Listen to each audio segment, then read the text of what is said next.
Ao que está assentado sobre o trono e ao Cordeiro sejam tributadas ações de graças e honra e glória e poder por todos os séculos. Missão Evangélica Boas Novas. Programa Boas Novas. O que jamais passou pela mente de pessoa alguma em toda a história do gênero humano, salvação eterna, vida eterna de graça, sem participação humana nenhuma, é o que pregamos, porque é isso que significa o Evangelho da Graça do Senhor Jesus.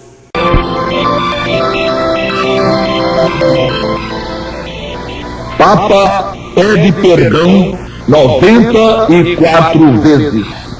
Esse foi o título do artigo assinado pelo bispo diocesano de Caruaru, no jornal Vanguarda, na edição de 5 a 11 de julho de 97.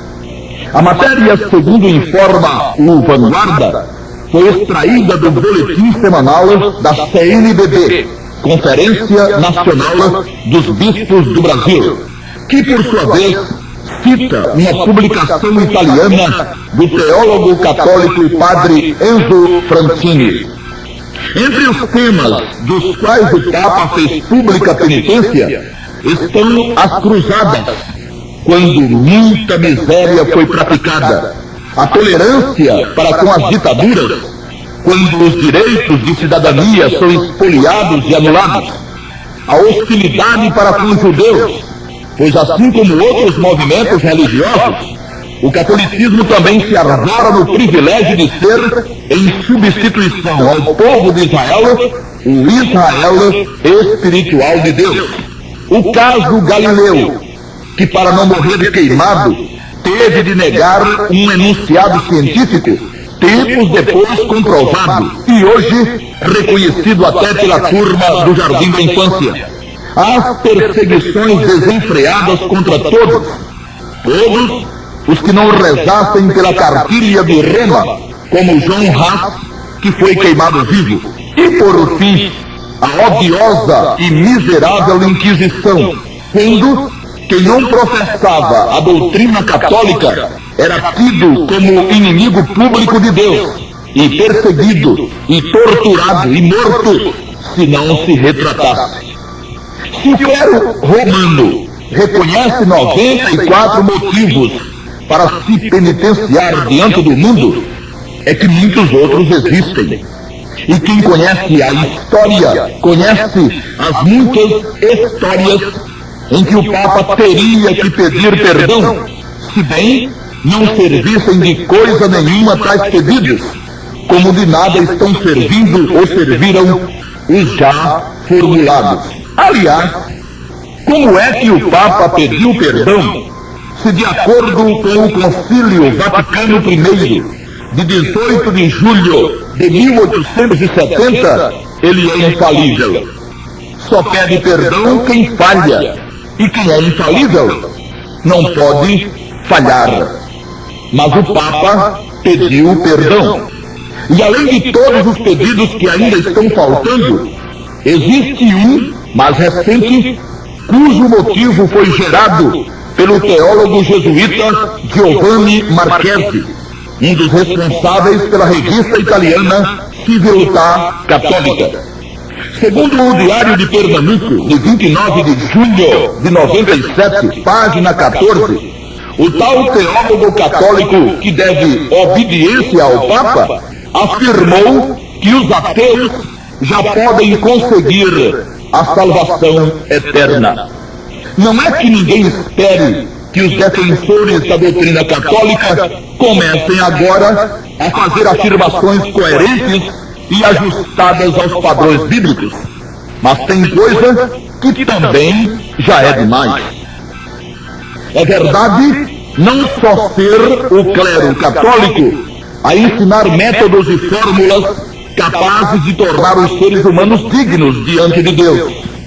Os dogmas católicos só são mais antigos, são seculares, como por exemplo o ensino da salvação pelas boas obras, pelo purgatório, pela intercessão de Maria e etc. Mas existem dogmas mais novos e de outras origens que são igualmente nocivos e que têm levado milhões a passarem para o outro lado, dando um enorme e desgraçado salto no escuro.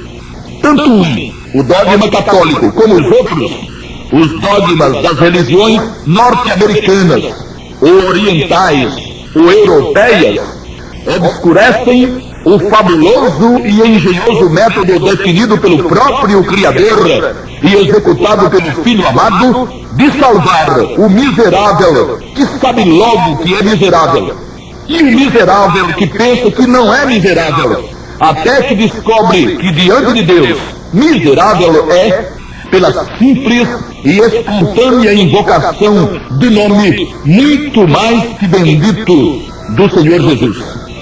Nos 94 itens que motivaram o pedido de perdão do Papa, repetimos, não consta, pelo menos a matéria jornalística não citou, o pedido de perdão pelo dogma da salvação através da prática de obras dignas e meritórias, pregado pelo catolicismo. E agora vem essa figura e piora o que já era ruim. Antes, pelo menos, o dogma católico levava em consideração que as obras deveriam ser praticadas por quem cresce em Deus. Mas o teólogo em pauta, um dos mestres do catolicismo, anulou essa última exigência e liberou de vez a insensatez e o engano. Ele afirmou também que o importante é viver de acordo com a reta consciência, porque há esperança de salvação para todos. Que há esperança de salvação para todos está exarado nas Sagradas Escrituras. Em momento algum, elas respaldam a teoria repulsiva da tal predestinação fatalista, impossível de existir na economia do Todo-Poderoso, Criador para sempre bendito, capaz de permitir o sacrifício do próprio Filho e declaradamente o suprassumo do amor e da misericórdia. Assim, esperança para todos.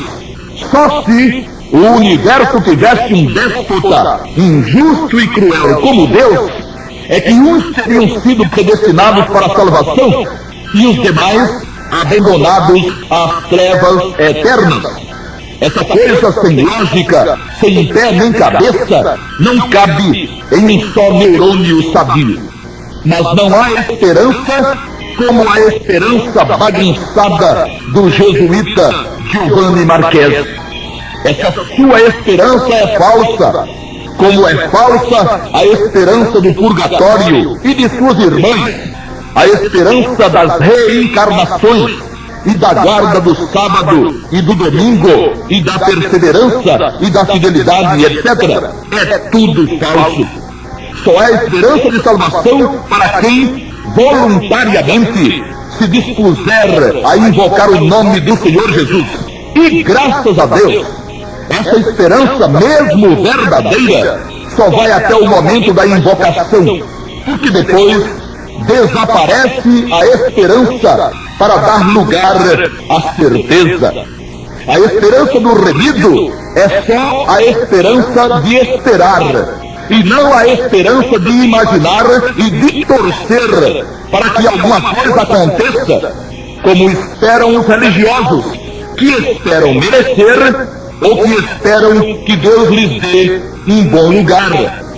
Quando o remido consciente diz ter esperança, é tão somente para demonstrar que o que ele sabe que lhe ocorrerá, não ocorrerá de imediato, e então ele tem de esperar que o que ele tem certeza que acontecerá, aconteça.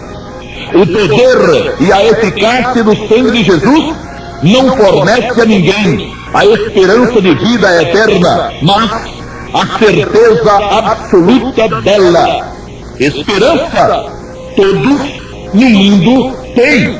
Não há um só religioso em todo o mundo que não nutra suas esperanças.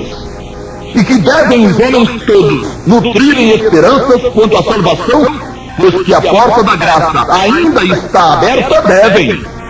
Mas esperar ser salvo sem confiar no Senhor Jesus e sem invocá-lo é loucura da pior espécie. A misericórdia de Deus nunca deve ser confundida com o relaxamento e nem com a cultura do água deu, água levou. A misericórdia de Deus admitiu o sacrifício do Senhor Jesus para salvar pecadores, mas essa mesma misericórdia não funcionou no sentido de poupar o Senhor Jesus do castigo que ele assumiu e sofreu pelos pecados dos que o invocassem.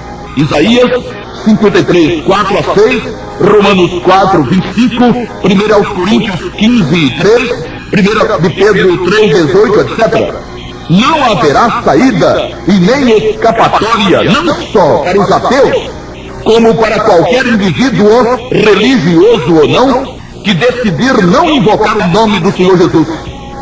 Como porteira que passa um boi, passa uma boiada, o tal do jesuíta Giovanni Marchesi, segundo a nota do jornal, continuou com seu despautério dizendo: as portas do paraíso estão abertas também para os muçulmanos, os judeus, os não cristãos, porque todas as religiões são vias extraordinárias para a salvação. O cidadão seria campeão disparado num concurso de loucuras teologais, pois sua afirmação precisa melhorar muito para poder conseguir ser ruim. Todas as religiões são vias extraordinárias para a salvação. Anos e anos em seminários aprendendo o quê? Isso aí. As Sagradas Escrituras afirmam que, de fato, a porta da graça está aberta para todos: muçulmanos, judeus, católicos, protestantes e ateus. Graças a Deus, ninguém foi discriminado, muito pelo contrário. Quer Deus que todos os homens sejam salvos e venham ao pleno conhecimento da verdade. 1 Timóteo 2 e 4. Nesse caso, o ateu deixa de ser ateu, o muçulmano deixa de ser muçulmano, o judeu de ser judeu, o católico de ser católico e o protestante deixa de ser protestante, e cada um se converte ao Senhor Jesus, invocando-o como Salvador e Senhor, e passa a ser um remido pelo sangue do homem perfeito, Jesus. Fora disso, não haverá acordo, não com Deus. Os homens fazem seus arrumadinhos, tomam suas decisões e tudo mais, mas ninguém vai conseguir convencer a Deus sem um concurso do sangue de Jesus. Todas as religiões são vias extraordinárias para a salvação, disse o jesuíta. Isso está na medida certa para o anticristo, porque será isso mesmo que ele fará acontecer. Reunirá todas as religiões em uma só. Apocalipse 17, de 1 a 8. E quem não rezar pela cartilha dele, vai rezar em outra freguesia.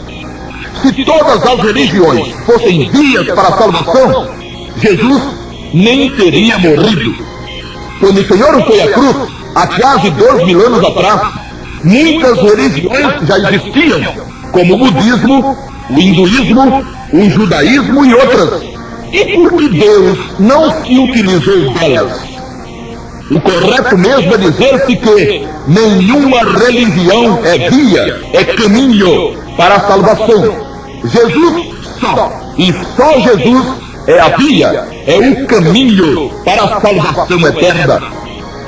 Pense o homem o que quiser, seja ele teólogo jesuíta ou não, mas a asseveração de Jesus foi uma só: eu sou o caminho e a verdade e a vida. Ninguém vem ao Pai senão por mim. João 14:6. Infelizmente, não é só esse teólogo jesuíta a fazer afirmações tão disparatadas sobre um assunto tão importante. Aliás, o Papa deveria aproveitar esse seu ataque de humildade e pedir perdão principalmente por chefiar um clero que desviou completamente a doutrina bíblica do dom gratuito da redenção eterna pela simples invocação do nome do Senhor Jesus, para o dogma da salvação pelas obras, pelo purgatório, pelas velas e sufrágios. Segundo o boletim da CNBB, citado pelo jornal Vanguarda, de 5 de julho de 97, na coluna assinada pelo bispo diocesano de Caruaru, o Papa está tentando encontrar onde o catolicismo se desviou do Evangelho. Muito mais fácil, diríamos, se nos fosse permitido sugerir, seria encontrar onde o catolicismo não se desviou do Evangelho. O maior de todos os pregadores depois da Cristo, o apóstolo Paulo, em uma das epístolas mais completas doutrinariamente, a carta aos Romanos, foi enfático, falando sobre as maravilhas do Evangelho do Senhor Jesus, e disse: não me envergonho do Evangelho de Cristo, pois é o poder de Deus para a salvação de todo aquele que crê, primeiro do judeu e também do grego. Porque nele, no Evangelho, se descobre a justiça de Deus de fé em fé, como está escrito: mas o justo viverá da fé. Romanos 1, 16 e 17. E em que, de fato, se constituiria o Evangelho de Cristo? Nos dogmas inventados pelo clero romano, como salvação pelas obras, purgatório, velas e sufrágios? Em preceitos do Velho Testamento, ressuscitados por alguns e algumas, a exemplo do sábado, da Páscoa e do dízimo? Muito pelo contrário. O Evangelho do Senhor Jesus despreza todos os preceitos tidos e havidos em qualquer lugar e em qualquer religião, mesmo do judaísmo, a religião do povo de Deus, Israel. O Evangelho não precisa do homem para nada. E é exatamente isso que chateia, que acabrunha os homens, principalmente os religiosos, que sempre se imaginam cheios de bondade e de méritos, e que sempre querem merecer a salvação e não recebê-la de graça, pois isso seria humilhante, seria um insulto à sua bondade. Paulo também se imaginava assim. E quando lhe foi mostrado que esquecesse por completo o que ele pensava que era e o que pensava que tinha, porque o que o homem pensa que tem pensa para si mesmo ou para os outros homens, pois para Deus não vale nada, então notou o apóstolo que a solução seria e era aceitar a oferta de Deus de graça mesmo, sem fazer nada e sem ficar fazendo charminho, querendo parecer cumpridor da lei, ou obediente, ou perseverante, ou como no caso da doutrina do Papa, apelando para as obras e para o purgatório e para as velas. Via de regra, os religiosos se envergonham da simplicidade do Evangelho, como Saulo um dia o fez, até abrir os olhos. Só que estes insistem em não abrirem os olhos e continuam a se envergonharem da simplicidade do Evangelho. Admitem e não aceitam acordo que seus feitos é que são poderosos para salvá-los, ou pelo menos para conservá-los salvos, o que daria na mesma coisa. A afirmação bíblica, no entanto, diz que o Evangelho é que é o poder de Deus para a salvação. A salvação não dos que se imaginam obedientes e praticantes de boas obras, como reza a doutrina do Papa, e nem dos que pensam cumprir a lei, mas dos que creem. E como o ateu não crê, nem mesmo em Deus, e muito menos no sangue de Jesus, não haverá como um ateu ser remido e ficar em paz com o Altíssimo. O pior é que não só são os ateus, mas também os que dizem crer em Deus, que não vão estar nunca em perfeita paz com o Altíssimo. O Evangelho, que é o poder de Deus, tem sua substância, conforme as Escrituras, não naquilo que o homem faça ou faz, seja ele quem for, e nem na sua fé em Deus, mas no que foi feito pelo Senhor Jesus na cruz, quando derramou o sangue que possibilitou a existência da graça e do perdão. E ninguém entra aí senão pela fé, somente pela fé, e mais nada, nada de obras. nada de sábado, nada de domingo, nada de merecer, nada de coisa nenhuma. Aí no Evangelho, só os méritos do sangue de Jesus, da vida de Jesus e nada mais. Para ser o poder de Deus, o Evangelho não podia depender em momento algum de nada, de ninguém, senão deixaria de ser unicamente o poder de Deus para ser também o poder de quem conseguisse fazer alguma coisa, dos que guardam o sábado, a guarda do sábado, dos que perseveram, a sua perseverança, dos que são fiéis, a sua fidelidade. Essa é a falha principal do clero romano, por causa da qual deveria o Papa pedir perdão de joelhos. E não só pedir perdão, mas abandoná-la para sempre. Isto é, abandonar a causa de pregar uma salvação, ou pregar métodos para a salvação, afora o sacrifício e o sangue do Senhor Jesus. E não seria só o Papa a pedir perdão, muitos outros deveriam fazê-lo também. Todos os que misturam ao sangue de Jesus seus próprios conceitos, seus dogmas e seus arranjos, deveriam se penitenciar urgentemente, pois tem os tais anunciado o Evangelho, que é o poder de Deus para a salvação de todo aquele que crê, como apenas uma religião a mais, onde cada um tem que lutar contra tudo e contra todos, para ver se consegue arranjar uma vaga na glória do Altíssimo. O Evangelho de Cristo não é uma religião a mais. O Evangelho de Cristo é de fato o poder de Deus. Repetição necessária. E se o Evangelho não fosse o poder de Deus para salvar, seria o poder de Deus para quê? Nobre ouvinte, há uma porta aberta para você no plano de Deus com respeito à eternidade. Se você quiser, Deus já quis. E não apenas quis, como preparou o modo de salvar você também. Invocar o nome do Senhor Jesus, que para poder ser invocado, derramou seu próprio sangue, sua própria vida, oferecendo-a como pagamento pelos pecados de todos os que o invocassem. Dá para você? Agora, se você pensa que menos que o sangue de Jesus convence a Deus, e vai tentar chegar a Ele com suas obras, sua esmolinha, seu dia de guarda, sua perseverança e seu purgatório, então a situação está brava. E pior ainda ficará, depois que você fechar os olhos para a vida no corpo carnal, ou seja, depois da morte. Mas você é quem decide. Se quer continuar teimando, vai em frente, siga sua religião. Tente fazer você mesmo o caminho para a paz com o Eterno, mas saiba, pelo menos por um minuto saiba, não é o que você faz de bom que está errado, é o que você faz de errado. E por mais que você tente e que você queira, para cada coisa boa que você faz, muitas outras nada boas são feitas, ou então não são feitas, mas são imaginadas, são pensadas. Por isso, você precisa do sangue de Jesus.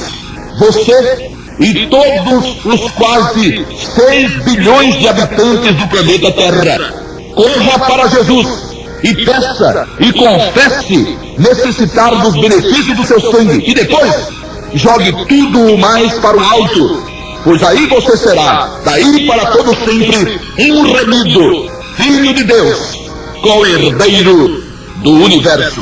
E que o Senhor a todos abençoe. Amém.